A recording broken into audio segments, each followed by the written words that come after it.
you very much, Miguel. And I'm sure you're all excited for us to begin our sessions for today. Now, starting us out today is a panel with some fine gentlemen of the outsourcing industry.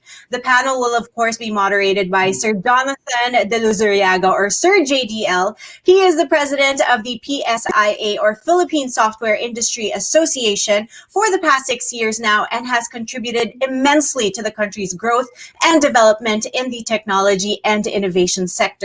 He also plays a pivotal role in ICT development in the countryside, and over his many years in the ICT industry, he has established very strong links with government partners such as DTI, DOST, CHED, and the ICT. He has also successfully established the makings of the Silicon Valley of the Philippines, Spring Valley in the Visayas. He's a former executive director of the IT and Business Process Association of the Philippines, or IBPAP, and has managed several software development companies. He is a staunch supporter of the startup movement in the country and has successfully launched several startups of his own, including OJTPH.com, powered by Globe My Business, Digital Pilipinas, endorsed by Tholons as its official digital scorecard platform here in the Philippines, iProTech, Nexus, and Icon as well. He also serves as an advisor for Tholons for its Services Globalization Index, or TSGI, and is an independent World Bank consultant for technology and IT-related matters. Wow. I'm exhausted, but my goodness, you are obviously in a very, very capable hands. This is going to be a fun and a fun learning experience for everyone. Ladies and gentlemen, I will now let Sir JDL present his panelists for you today and leave you gentlemen for a while. Enjoy. Thank you very much, Sarah. That was exhausting. I was exhausted myself. So thank you very much, Pioneer, again, and good afternoon to all our viewers and listeners to this afternoon's panel discussion. I have a very, very star-studded panel that's joining me. Everyone has been hit or somewhat affected by this pandemic, but apparently one industry that continues to breathe some sign of life is actually the IT-BPM industry. So in order for us to fully appreciate what the industry could actually play in terms of the economic recovery of the nation, allow me to first call in all of my panelists. And I will start with the president and CEO of the country's umbrella organization for IT-BPM. He plays the crucial role of being the voice of the Philippine IT-BPM industry. One of his key roles is to advocate for the Philippines' unique value proposition in order to attract investors and locators to the country. He also works passionately with key stakeholders in the academe and the government to help sustain the growth of the sector globally and domestically. This guy has been working double time ever since the pandemic hit our shores. Please welcome Mr. Rey Untal. Rey, good afternoon. Good afternoon, JDL, and thank you, Pioneer, for having us today. And again, I would like to introduce another good friend of mine. He is the president and founding board member of the Contact Center Association of the Philippines, or CCAP.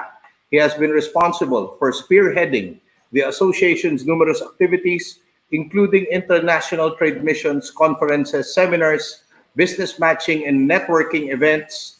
If you're in the ICT space and you do not know this guy, then chances are you just came in yesterday. So please welcome Mr. Jojo Uligan. Jo, good afternoon. Hey, good afternoon, JDL. Good afternoon to our listener, and thank you, Pioneer, for having us again. Thank you, Jo. And Jojo, of course, represents the biggest segment of the IT-BPM industry, which is the contact center space. Now, we are very fortunate to have with us this afternoon also, in order to provide us a different view in terms of how the entire IT-BPM industry translates going to the countryside. I like to call him the Taipan, okay? So he's the president of the National ICT Confederation of the Philippines, composed of more than 80 ICT councils all over the Philippines. And he is the vice president for business development of a very well-known brand that has significantly grown during the pandemic as well, Mega Fishing Corporation. Please welcome a very good friend of mine, Mr. Michael Chu Lim. Mike? Uh, thank you, President JDL. President JDL preceded me as being the president of NICT. So all of this is thanks to him. Thank you, Pioneer, for inviting us, and thank you, JDL, for hosting. So welcome. We're very excited to find out what's happening in the countryside, Mike. I know that the countryside has played a major role in the growth of the IT-BPM sector first.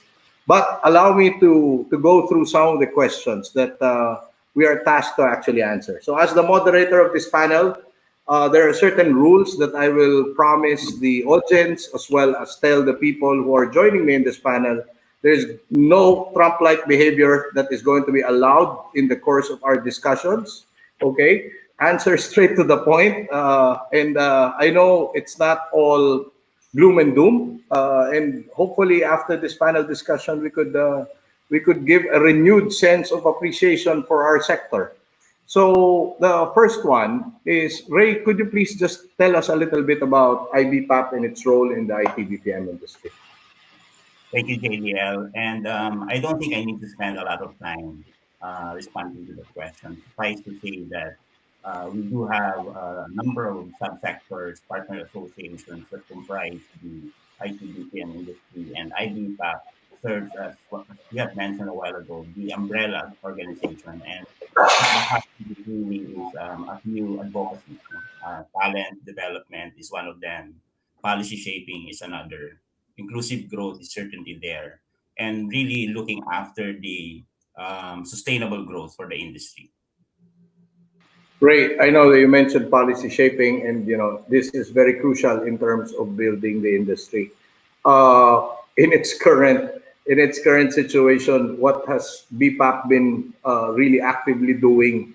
Because people might be saying, well, everybody's working from home. There's not much issues going around. I know it's the exact opposite, but could you please share with us some of the challenges that the IBPAP leadership team, led by yourself, is going through during the pandemic?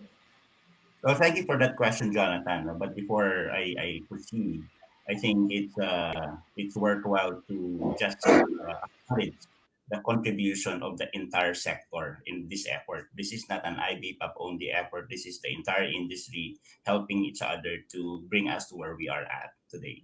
And let me start with the start of the pandemic.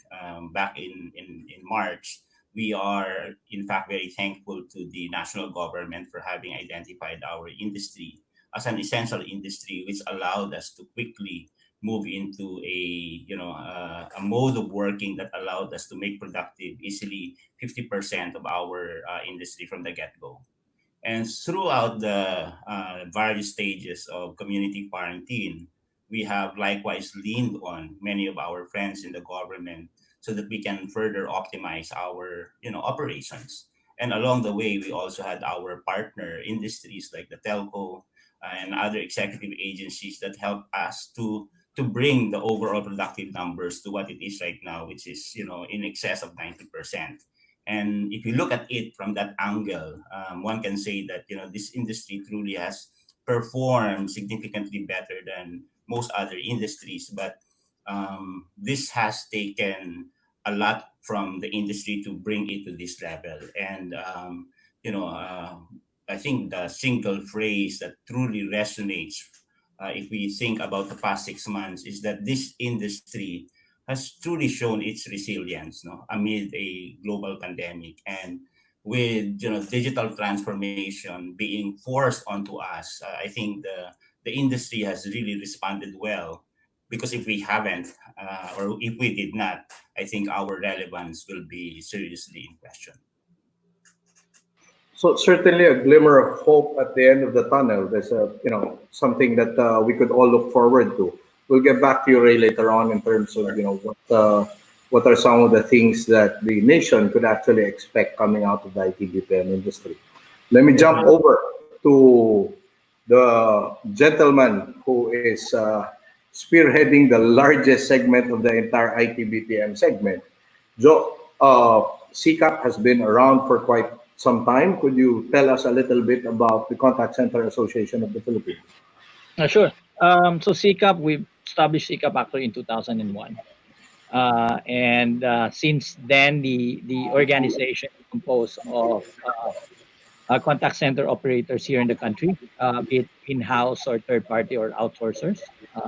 And that's what we've been doing for the last 19 years in this industry. So I've seen personally how we've grown from 1,500 or 2,000 people to now almost a million, working for this sector alone. So that's We've how. been collectively dated by that. We've been collectively dated by that by that trip down memory lane, Jojo. But so CCAP has been at the forefront because I know that there are very unique requirements specific for the contact center space. And again, as I mentioned, out of the 1.3, 1.4 million that the entire IT-BPM industry has employed, probably a good 800, 900,000 would be in your particular space. So therefore, when the time that the pandemic hit, obviously, it was a bit of chaos as far as some of your members are concerned. Could you give us some insight what transpired? Yeah, that's correct, Jonathan. So you can imagine the amount of people that we need to look after, right, in this industry. So the very first thing that when it hit us, again, nobody's prepared, right? We're not ready for it. We didn't even plan for it, right? I think none of the company have this pandemic as part of their BCP.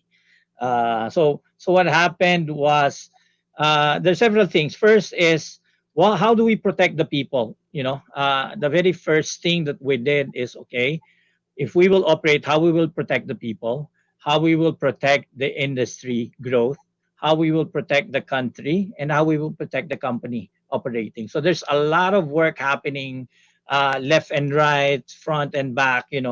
All these things in terms of how we execute and how we embrace immediately digital transformation. So immediately we've shifted and activated our BCP plan with a connection on how we will implement work at home. Right. Again, that's our response on how we can protect our people. Another way of protecting our people is we've worked with different stakeholders, the telcos, the government, everyone, that's part of the industry, and implemented the work at home. We still operate on site because we have programs that cannot be operated from home, primarily because of certain confidentiality, security, and others. So we have to work with a lot of our stakeholders to be able to enable and continue the industry in terms of how we service our clients. And then we've implemented shuttle services, hotel accommodation. We followed what the government health protocols in terms of how we can fight the pandemic. And over the last 6 months, the industry has been busy really deploying majority of our workers to work at home. Again, primarily because it's still not over. There's no cure to this virus, and we need to continue to protect our people because our business is our people, and without our people's safety, we cannot sustain and we cannot continue our business. So that's what we've been doing for the past 6 months, Jonathan. Thank you, Jojo. No? I mean, I just want to pick up on what Ray and Jojo mentioned, no? Because these guys, including the next person that I'm going to throw a question to, make it sound so easy that when we tell this story now, it's not as if we didn't go through such chaotic procedures. And there's a very famous adage that goes, it takes an entire village to raise a child, and it takes an entire nation to actually build and protect an industry. To Jojo's point, the IT-BPM sector has been well known to take care of its own. In fact, even the HMO industry, more or less, was benefited directly from the rise of the IT-BPM sector. Now that we've heard from the contact center space and from the Mother Association, Mike, how does this now translate to the countryside? But before you answer that, could you please give us a bit of an overview with the National ICT Confederation of the Philippines? I heard that the Okay. former president is very good looking. So, Sitting right in front of me. Anyway, okay. Uh, I guess to give everyone context, NICP is the National ICT Confederation of the Philippines. Currently, it's made out of 83 ICT councils around the Philippines. I just happen to represent Zamboanga ICT Council, concurrently the president of NICP. Similarly, we have ICT councils in Davao, Cebu, Iloilo, Rojas, where JDL is right now. And what we do is we work with industry and we link them with LGU. So primarily there are issues when it comes to maybe benefits, tax breaks, uh, salary scale, anything that you can imagine. We work with the industry to help them ease with their ease of doing business where they are. And for example, the past 6 months, we've been actually working with the superstars of our industry, CCAP and IBPAP, in putting out fires in terms of ECQ, GCQ. Wherein, for example, in Iloilo, our ICT council there would get a call at 2 a.m. because their agent could not pass through a border. Yes. So that's the kind of service we do for the industry, and we're partnered with them because we want to invite them to our cities because they bring in the most number of jobs for our cities.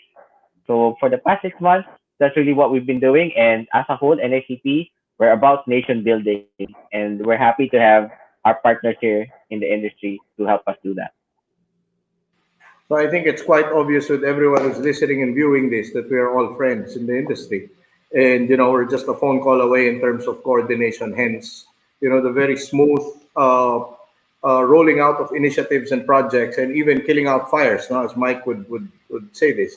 Mike, isn't this a very golden opportunity for the countryside to actually rise to the challenge? Because apparently, if we look at COVID-19 numbers, right, those that are congested actually register more cases. And, even I personally get a lot of phone calls from industry friends saying, hey, where could we go, right? In the case of Jojo, it's still, the team concept is still very strong, not only in the contact center space, but everywhere else, including software. And apparently, 6 months, 7 months is also taking its toll.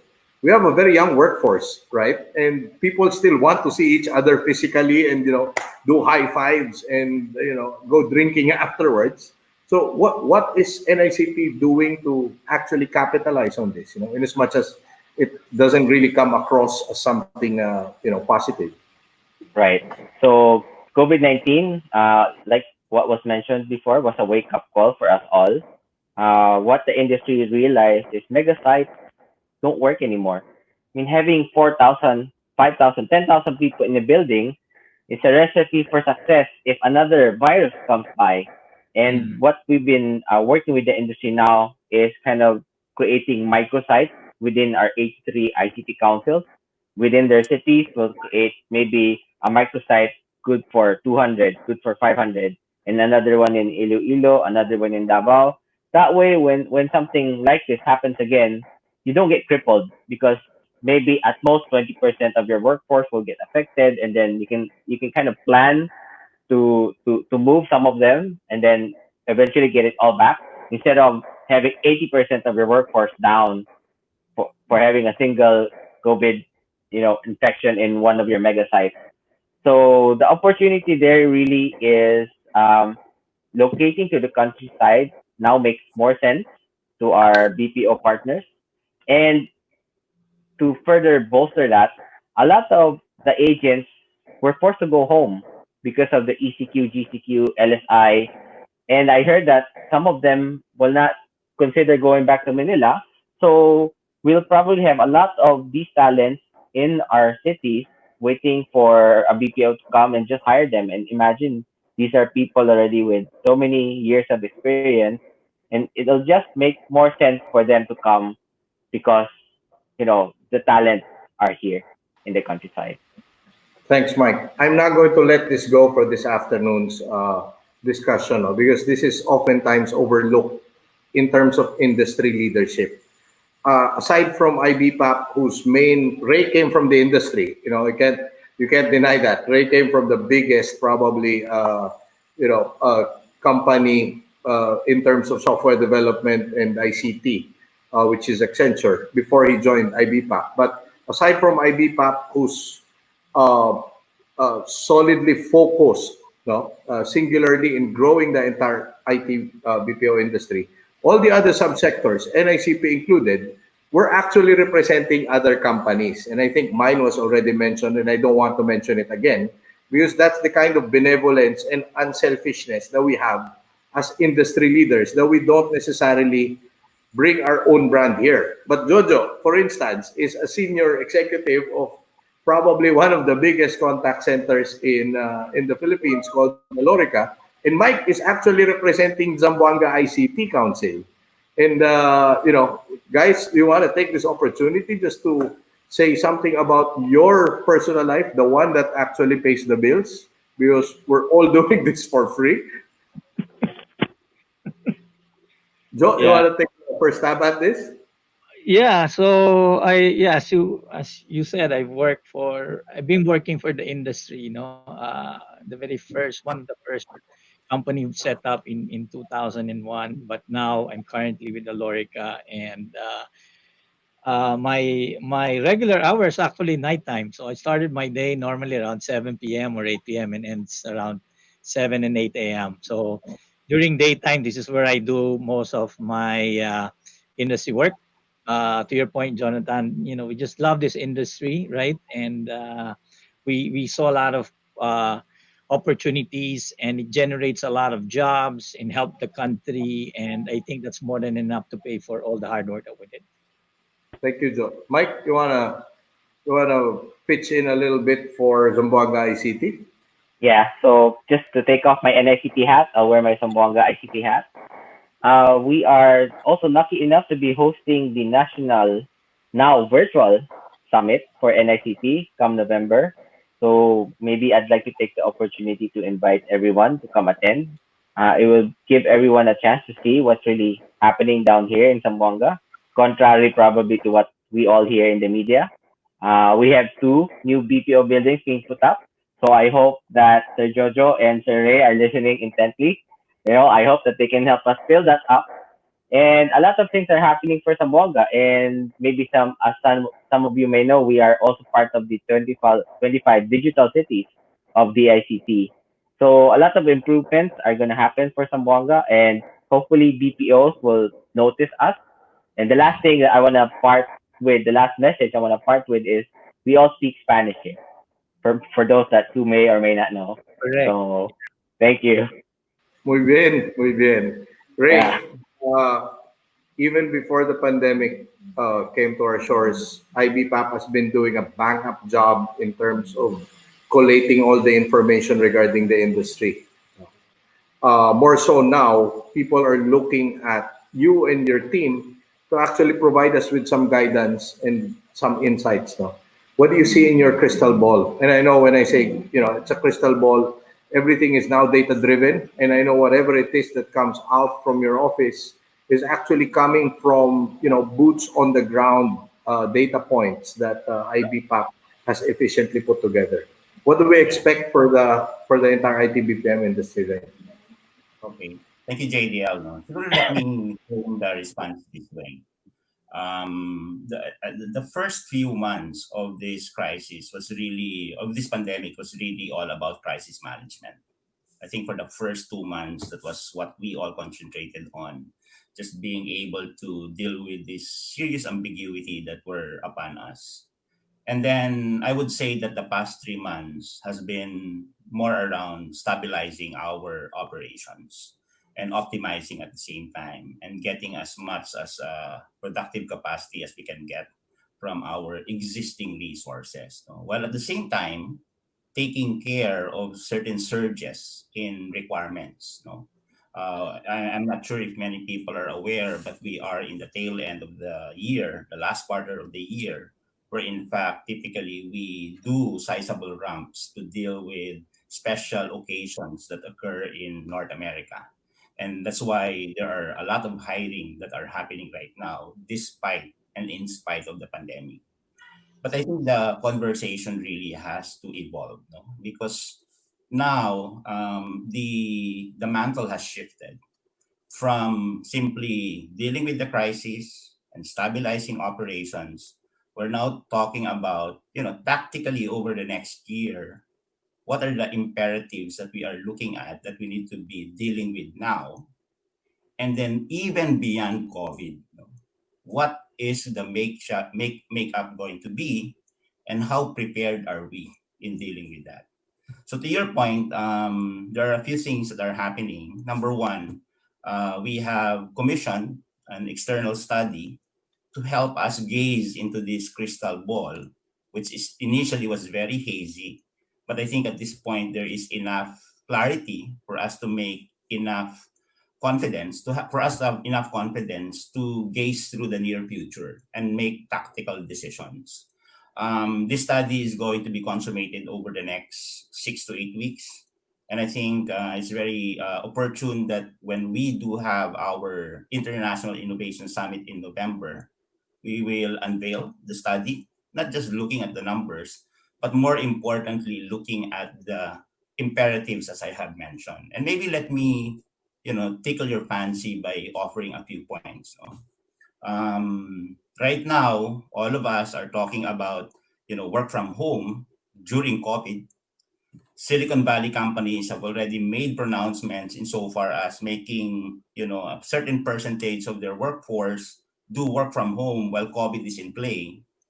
But the more recent development is that companies have now come forward to state a blended work from home and on-site operation beyond COVID. And they are saying that beyond COVID, they are looking at, a relatively high number of their operations to continue permanently in a work from home setup. Now that's profound from many angles, right? If you look at it from an infrastructure standpoint, then our friends in the telco industry will need to figure out a way to execute a program that allows them to deliver fast, reliable, and very nimble, internet services. It's no longer a CBD based or a central business district based model. We're now looking at maybe a different CBD, a community based district where pockets of operations are going to be stood up around communities. The other thing would be what are the implications going to be from a talent standpoint? We're all debating how effective the blended offline learning or distance learning is right now, right? And how long is this going to take place, and how effective that will be? And at what point do we make a distinction and a study in terms of its efficacy, such that before they join our industry in the future, we are ready with additional interventions, assuming that we do need to. And even the simple case of extending work from home, existing PESA regulations do not allow for a huge number to be working from home. And that's why I've already made a representation to PESA and the PESA board for us to be given an extension tactically until end of next year. But even beyond that, if we're talking about companies saying that over time there's a sizable operations that will do this work from home, then legislation has to follow also. And we need to put forward those conversations now and preparation of unanticipated changes in what is becoming, at least in my mind, a highly evolving new normal. Thank you, Ray. Certainly a lot to digest. But I guess, Joe, is there still going to be growth in your particular segment? Yeah, You're one of the segments of the IT-BPM industry that I think is going to really benefit from challenges like this, because as even the markets contract, I guess uh, managing a company's cost comes front and center now during these trying times. Because again, let me clarify for those who still don't get it, this is not just constrained to the Philippines. This is a global pandemic, right? And it yeah, has affected everyone, including geographies that we usually service. So, right. despite all the gloom and doom that's happening there, could you still see some growth? Have there been reports given to you or brought to your attention that the industry Yeah, is still basically growing? yeah, definitely, Jonathan. In fact, and you're right with what you mentioned earlier. Despite all of this, company, because this is a global thing, company needs to survive, right? And one of the things that they can survive and save some costs is outsource. So, in fact, more and more jobs will be outsourced to us. In fact, our industry is growing. Our company's hiring like 7, 10,000 for the year. And not just us, but the rest of the other companies I know of are also hiring. So the straight answer to your question is yes. Despite this pandemic, we're seeing growth in our sector, and that growth in our sector comes from different industries. Of course, there are industries companies that are affected, that probably shutting down or cutting their costs, but there are companies or industries that flourish because of the pandemic. A good example would be the logistics, the online retail, the food business in terms of the delivery rather than the dine in. So it shifted, what happened. And locally, uh, there are more there are more motorcycles on the road this time, doing deliveries and sort of, right, from food to whatever they can deliver, plants, whatever, right. So there are more of these companies doing deliveries rather than people going to their shop and buy and purchase or dine in. So and we're seeing that growth, and we wanted, and I think Ray hit it right in terms of the 2021 plan. So what's going to happen after this pandemic, once we stabilize, is really having a hybrid model of a good chunk, whether it's majority work at home and an on-site operation at the same time. And clients now are actually more open about discussing work at home than before COVID. So and I think there's really a huge opportunity for our industry, not just for the contact center sector, but the rest of the other industry sector will have an opportunity to grow their share, especially coming next year. Jonathan, you don't have audio. Sorry, John. There you So go. thank you for the clarification, and certainly something to look forward to in terms of uh, the slow and steady growth of your particular segment. Mike, again, going back to the countryside value proposition, I think now more than ever is a very opportune time for all your ICT councils under the NICP banner to come to the plate and face the challenge of providing facilities and the most important element, which is the talent. No? So, is there anything that you guys are doing differently in order for this value proposition to be enhanced? Okay, thank you. One thing that we've been working with a few BPO companies already is that creation of microsites that I mentioned. Primarily, most of them, unfortunately, they are still near NCR. I mean, they're still not too spread apart, and they're mostly in Luzon. But more and more, I see them now asking about Visayas and also Mindanao, because it makes sense for them to spread out their operations so that they don't get affected too much whenever one island gets affected or totally closed down. And even the data that was shared before, 70% of the talent that goes to NCR comes from the countryside. So if we're able to put up these microsites here, then the agents will no longer have to migrate to NCR, stay here where they live, be with their family, and probably have a better turnover for the companies that do decide to locate in the countryside. So there are more and more reasons for companies to come. And what I suggest for them to do is to connect with their local ICT council, if not NICP, and then we will point them to the right direction, right person. Is there contact details that you could provide now, Mike, that they could actually use to contact the Um, NIC? if, if I may, if I can share, please email us at president@nicp.org.ph. Thank you. So we're about to run out of time, so I just like to run through my panelists right now, just for a few parting words. Ray, could you start it off? Yeah. Well, I just wanted to say my thanks to Pioneer for extending the invitation to us today and be able to impart some industry specific insights onto your client base. Rest assured that from an industry standpoint, we haven't taken our eyes off our objective, and that objective at the end of the day is really sustainable growth for this industry. And we need to do a few tactical stuff between now and the next couple of months, but we do need to pivot, and do strategic shifts and changes for us to be able to take advantage and make good use of this crisis that we are in. Thank you very much. Thank you very much, Mr. Rey Untal of IBPAP. Jojo Uligan. Yeah.